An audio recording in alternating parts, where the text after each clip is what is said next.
તમારે કાયદો વ્યવસ્થા જાળવો, અમને કોઈ વાંધો નથી. ધક્કા મૂકી કરીને જાણી જોઈને તમે શું સાબિત કરવા માંગો છો ભાઈ? ડરાવવા માંગો છો, સીન સપાટા કરવા માંગો છો? એ ડરાવવાવાળા લોકો નથી. અમારા આદિવાસીઓ છે ને, અંગ્રેજો સામે પણ લડ્યા છે. ક્યારેય ગુલામી અમે સ્વીકાર નથી કરી. કોઈના મગજમાં એવો ધુમાડો હોય તો કાઢી નાખજો.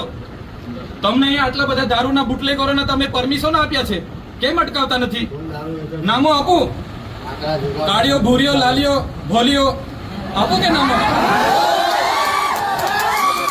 બંધ કરી દેજો. 10 પેટીના 5 લાખ, 20 પેટીના 10 લાખ. હપ્તા તમારા કોણ કોણ લે છે બધી યાદી છે ભાઈ. સમજ પડે છે ને? આટલો બધો તમે અહીંયા ગરીબો મજૂરો પરથી દંડ ઉઘરાવો છો વગર જોઈતો. તો આ ખાડા પૈડા છે એના પર FIR કરો ને. લાયસન્સ નથી, આરસી નથી, વીમો નથી, એમ કરીને તમે દંડ 4-4 હજારના દંડ ફટકારો છો મજૂરિયાને. ખાડા પૈડા છે અધિકારી પર ને કોન્ટ્રાક્ટર પર કેમ FIR નથી કરતા ભાઈ? એ તમારા ફરજમાં નથી આવતું. આજુબાજુના મજૂરોને ચોકડી પર રોકીને કલેક્ટરશ્રીને, DDO-શ્રીને અને નિયામક DRT ને 5 તાલુકાના TDO ને બોલાવો. ધારાસભ્ય સમેત બધી પ્રજા આવી છે. અમારે રજૂઆત કરવાની છે. અમારે કોઈ બીજી મગજમારી નથી. હું પોતે એકલો રજૂઆત કરવા વાળો માણસ છું. હું આગેવાન છું. આમના વતી હું રજૂઆત કરીશ. તમે બોલાવો. કઈ રીતના ભાઈ તમે ઓફિસ ખાલી કરીને નાહી જાઓ? કેમ ભાઈ? પોલીસ અધિકારી કાયદો વ્યવસ્થા જાળવે ભાઈ. બરાબર છે, અમે તમારી આ વર્દીનો રિસ્પેક્ટ કરીએ છીએ. એનો મતલબ એવું નથી કે તમારાથી ડરીએ છે. તમે હોય કે અમારા જેવા ચૂંટાયેલા પ્રતિનિધિ હોય, પ્રજાના આપણે નોકર છે. એ બધા ભૂલવું નહીં જોઈએ. સાહેબગીરી બંધ કરી દેજો. બરાબર, નોકરું કરવું હોય તો હરકા કરો બધા. અમે પણ પ્રજાના નોકર છે. અમને પણ પ્રજાના ટેક્સથી પૈસા મળે છે.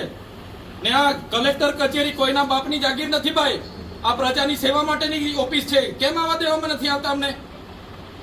આટલો મોટો ભ્રષ્ટાચાર થયો છે, કઈ નિરાકરણ આવ્યું છે? અહીંયા ધરણા પર બેઠા હતા બોર્ડની નીચે. શું થયું?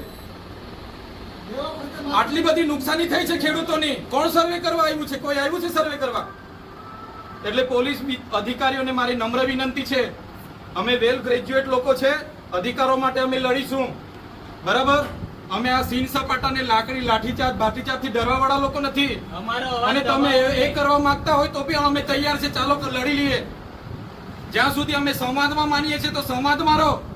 કોઈના મગજમાં બીજો ધુમાડો હોય ને, તમારો બધાનો પગાર સરકાર પ્રજાના ટેક્સ થી આપે છે. કોઈના કમલમ માંથી પગાર નથી આવતો. કેમ ભાઈ સભ્ય નોંધણી અધિકારીઓ કરે છે? કોણે કીધું? કયો પરિપત્ર છે? બતાવો અમને.